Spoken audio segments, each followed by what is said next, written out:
très novateur car c'est un livre que j'appelle multiniveau.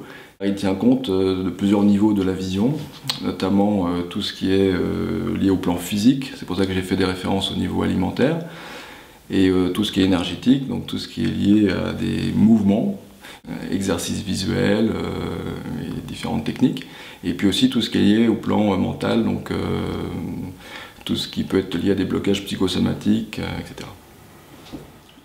C'est un livre qu'on m'a demandé depuis de nombreuses années, c'est mes patients qui m'ont dit « Quand est-ce que tu écris ton livre Pascal Marvel ?» Et donc ce livre parle des travaux de William Bates, qui est un chercheur ophtalmologiste des années 1920, qui a mis en place les premières découvertes sur les mouvements des yeux. Et puis j'ai eu la chance de reprendre des travaux d'Armand Bastien au Canada, qui lui a été beaucoup plus loin dans les années 70, mais aussi de conseils alimentaires, puisqu'on devient ce qu'on mange.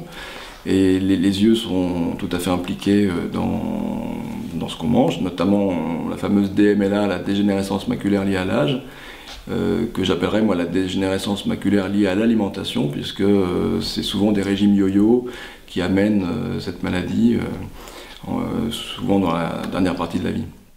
Et puis donc ce livre aussi va un peu plus loin, puisque j'ai essayé de faire quelque chose de multiniveau, donc d'aller encore plus loin que le plan alimentaire et le plan des exercices visuels, mais parler aussi de la psychosomatique, et notamment les causes des problèmes visuels, pourquoi l'hypermétropie correspond à prendre sa place, prendre sa vraie place, pourquoi la myopie peut être liée à des peurs, etc.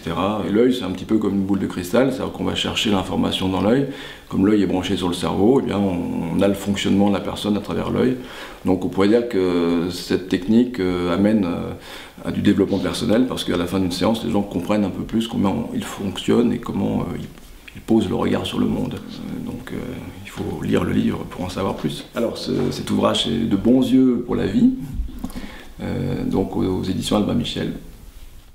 Mais on pourrait dire que l'œil humain, il contient l'univers et les étoiles.